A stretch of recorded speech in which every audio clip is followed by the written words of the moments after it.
ওই সময় আমার মা মারা যায়। তো মা মারা যাওয়ার পরে আমার ফ্যামিলিতে রান্না বান্না করার মতো কোনো মানুষ ছিল না। আমি যখন দুপুরবেলা আসতাম আমি বাইরে চলে যেতাম, কিন্তু স্যার আমাকে জোর করে একটা টিফিন ক্যারিতে শুধু 2টা বক্স ছিল, এবং বক্স টিফিন ক্যারি বক্সের ভাতগুলা খুব সামান্যই, 2টা হইলে হয়তো একজন খেতে পারে, কিন্তু এক ছোট বক্সে একজন খাওয়াটা মানে পোষায় না আর কি। সারাদিন কাজ করার পর এত ব্যস্ত থাকার পরে যে তৃপ্তি সেটা এক বক্সের মধ্যে আসে না। কিন্তু স্যার সেই টিফিন ক্যারি ওই 2টা ক্যারিয়ারের মধ্যে একটা ক্যারিয়ারের ভাত আমাকে দিত। তো এই যে ভালোবাসা, এই যে আবেগ, এই যে অনুভূতি, এই জিনিসগুলো আসলে আমরা কারো কাছে পাই না। এই স্নেহগুলো শুধুমাত্র বাবা মার কাছ থেকে পাওয়া যায়, আর এখানে এসে পিতৃতুল্য শাহজাহান স্যারের কাছ থেকে পেয়েছি। তো বড় বট গাছের নিচে ছোট ছোট গাছগুলা এভাবেই বেড়ে ওঠে। বট গাছের উপরে সকল ধরনের জলযাত্রা সবকিছুই এসে পড়ে। আমি যখন এখানে জয়েন করি, সকল কমপ্লেন বা আমার ব্যাপারে কোনো মন্তব্য থাকলে সেটা সরাসরি শাহজাহান স্যারকে বলতো, আমাকে বলতো। তো আজকে আমি সেই অভিভাবককে হারাচ্ছি, এখন হয়তো আমাকে এসে সরাসরি আমার অভিযোগগুলো বলবে। স্যার থাকতে ওই অভিযোগগুলো আমাকে শুনতে হতো না, স্যার নিজে অভিযোগগুলো শুনতো এবং আমাকে সংশোধনের জন্য অন্যভাবে বলে দিত। তা আমরা শুধু একজন শাহজাহান স্যারকেই হারাচ্ছি না, আমি আমার একজন অভিভাবককে হারাচ্ছি, তিতাস উপজেলা সহকারী শিক্ষক সমিতি একজন সাধারণ সম্পাদককে হারাচ্ছে, এবং আমরা একজন ভালো মানুষকে হারাচ্ছি। শিক্ষকতাতে যুগে যুগে যেন এমন মানুষ আসে যে তার কাজকর্ম দিয়ে শিক্ষার্থীদের মাঝে তার স্নেহ মমতা দিয়ে প্রিয় হয়ে ওঠে, এবং শেষ বেলায় সমালোচনা নয়, তারা তার জন্য অস্ত্র কিসের জন্য। তো এই পর্যায়ে স্যারের 32 বছরের জীবন নিয়ে সংক্ষিপ্ত স্মৃতিচারণ করার জন্য আমি স্যারকে আমন্ত্রণ জানাচ্ছি। স্যার আপনার আসনে বসে আপনি আপনার 32 বছরের কর্মজীবন নিয়ে কিছু স্মৃতিচারণ করবেন। না বসে না যারা দেখবেন না, বসতে ঠিক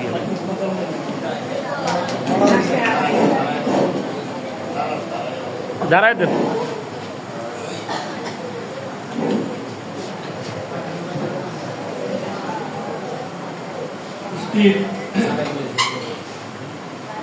বিদ্যালয়ের প্রধান শিক্ষক, আজকে আমার শেষ কর্মদিবসে আয়োজিত অনুষ্ঠানের সম্মানিত সভাপতি উপস্থিত, আজ থেকে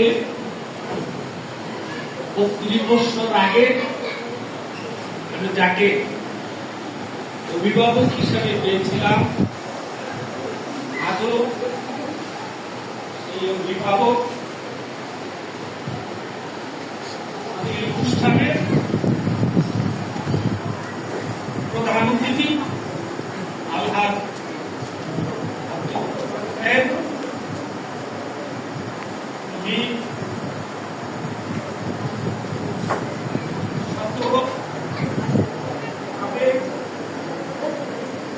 ভুলে গেলাম শুধুমাত্র একটা আনন্দের। আমি মন প্রাণে খুব আনন্দিত হয়েছি যে আমি আমার সেই প্রিয় মানুষটিকে আজ থেকে 32 বছর আগে, যাকে আমি অভিভাবক হিসাবে স্কুলে এসে পেয়েছি, যার ছায়াতলে থেকে আমি নিজকে সবসময় স্বাচ্ছন্দ্য বোধ করতাম, নিজের মনে একটা মনোবল থাকতো। সেই বটবৃক্ষ আজ আমার সামনে আজকের অতিথি হিসাবে আছেন। আমার এর চেয়ে বড় পাওয়ার আর কিছু নেই। সেই সাথে উপস্থিত আছেন বাংলাদেশ সহকারী শিক্ষক সমিতির তিতাস শাখার সম্মানিত সহকারী শিক্ষক সমিতির সম্মানিত সভাপতি জনাব ইউসুফ ভাই, উপস্থিত আছেন বাংলাদেশ কেন্দ্রীয় ফোরাম শিক্ষক ফোরামের কেন্দ্রীয় কমিটির সম্মানিত সদস্য জনাব মামুন ভাই, বাতাকান্দি স্কুলের সহকারী শিক্ষক, উপস্থিত ডক্টর মুশারফ হোসেন, ডক্টর খন্দকার মুশারফ হোসেন উচ্চ বিদ্যালয়ের একসময় ভারপ্রাপ্ত প্রধান শিক্ষক ছিলেন, সেই সিনিয়র শিক্ষক জনাব দেলোয়ার ভাই, উপস্থিত আছেন তিতাস উপজেলা দুর্নীতি দমন প্রতিরোধ কমিটির সম্মানিত সভাপতি এবং বাটাকান্দি কেশবপুর বালিকা উচ্চ বিদ্যালয়ের সম্মানিত শিক্ষক বিলাল ভাই, উপস্থিত আমার মজুদপুর উচ্চ বিদ্যালয়ের সহকারী শিক্ষক এবং কাঠালিয়া উচ্চ বিদ্যালয়ের সম্মানিত সভাপতি জনাব মাহবুবুর রহমান, উপস্থিত আমার এক প্রান্তীয় সাংবাদিক জনাব আব্দুল রহিম, উপস্থিত আমার এই বিদ্যালয়ের সকল প্রান্তীয় শিক্ষকবৃন্দ, আমার প্রান্তীয় প্রাক্তন ছাত্রবৃন্দ, যাদের মুখ দেখলে এখনো হৃদয়ে অতীতের স্মৃতি মনে পড়ে, যাদের হাসি দেখলে হৃদয়ের অনেক কষ্ট ভুলে যায়, আমার সেই প্রাক্তন ছাত্রবৃন্দ, আজকে অনেক প্রাক্তন ছাত্রীও সকালবেলা এসেছিল, ফোন করে আমার সাথে সাক্ষাৎ করে গেছে। আসলে আমি জানি না এই 32 বছরে আমি কি করতে পেরেছি, আমি জানি না, তবে মন থেকে আমি আপ্রাণ চেষ্টা করেছি আমি আমার এই পেশাটাকে পবিত্র রাখার জন্য। আজ আমি খুব মনে প্রাণে খুব স্বাচ্ছন্দ্য বোধ করছি, মনে হয় আমি আমার এই পেশাকে সমুন্নত রাখার জন্য যে আপ্রাণ চেষ্টা করেছি সেটা মনে হয় আমি পেরেছি। কারণ আমার এই শিক্ষকতা জীবনে কোন কুলুষতা, কোন অশিক্ষকমূলক আচরণ আদবদি বাংলাদেশের কোন শিক্ষক বলতে পারবে না। সেই সাথে আমি সাহিত্য চর্চা করি, এখনো করছি, হয়তো এই অবসরের পরে আমি আমার এই সাহিত্যকর্ম আবার পুরোদমে চালিয়ে যাব। ন্যাসপদ বিদ্যালয়ের ছাত্রছাত্রী বৃন্দ যারা, তাদের উদ্দেশ্যে আমি বলবো, তোমরা অতি কষ্ট করে ধৈর্যচ্যুতি না ঘটিয়ে এত সুন্দরভাবে যে এতক্ষণ এই অনুষ্ঠানের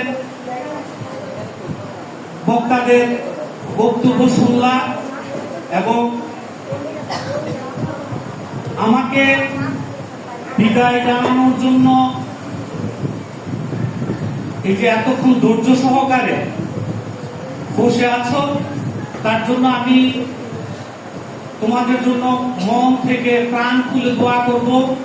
দোয়া করছি আল্লাহ যেন তোমাদেরকে সত্যিকারের অর্থে একজন দেশপ্রেমিক মানুষ হিসাবে গড়ে তোলেন এবং তোমরা যেন বাবা মার সুসন্তান হিসাবে, দেশের সুনাগরিক হিসেবে গড়ে উঠো। আমার বিদ্যালয়ের সহকারী শিক্ষক বৃন্দ যারা আছেন, তাদের কাছে আমি করজোরে বিনীতভাবে ক্ষমা চাই, নিঃশর্তভাবে ক্ষমা চাই। এই 32 বছরের জীবনে যদি কখনো আমার আচরণে, আমার কথায় কিংবা আমার কোনো যে কোনো কারণে হোক, আমার কোনো কারণে যদি কেহ কোনো মনে কষ্ট পেয়ে থাকেন, আল্লাহর হস্তে নিজ গুণে আমাকে ক্ষমা করে দিবেন। আমি আপনাদের সকলকে মন থেকে দোয়া করি, দোয়া করব যাতে ভবিষ্যতে যে কয়দিন বেঁচে থাকবো আমি যেন আমার এই জগৎপুরের এই 32 বৎসরের এই স্মৃতি, আমার 32 বৎসরের শিক্ষকতা সাধনার যত স্মৃতি আছে আমি যেন এগুলা মন থেকে ভুলে না যাই, এগুলা নিয়ে যেন বাকি জীবন কাটাতে পারি।